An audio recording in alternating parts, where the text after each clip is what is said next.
পণের দাবিতে গৃহবধূর গায়ে আগুন লাগানোর অভিযোগ শ্বশুর বাড়ির লোকেদের বিরুদ্ধে।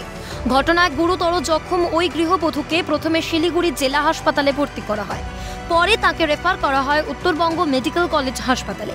সেখানেই চিকিৎসা চলছে ওই গৃহবধূ।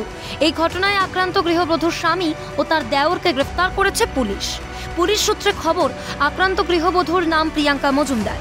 শিলিগুড়ি মহকুমার মাটিকাড়া এলাকার বাসিন্দা প্রিয়াঙ্কা এক প্রকার পরিবারের অমতেই জলপাইগুড়ি জেলার রাজগঞ্জের বাসিন্দা জয়ন্ত সিংহকে বিয়ে করেছিলেন।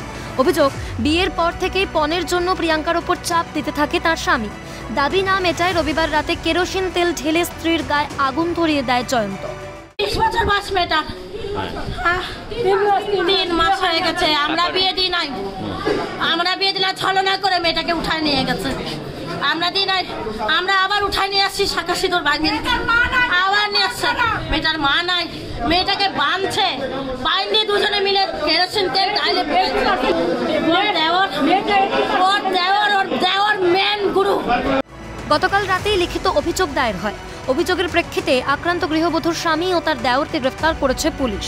সোমবার ধৃতদের আদালতে তোলা হয়।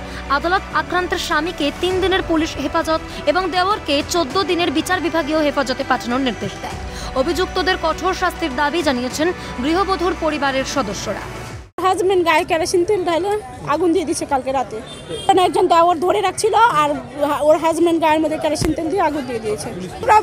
ওই ক্রিমিনালের আমরা বিচার চাচ্ছি, ক্রিমিনালকে যেন সাজা দেয়, আর কিছু চাই না। নিতাই সাহার রিপোর্ট, ক্যালকাটা নিউজ।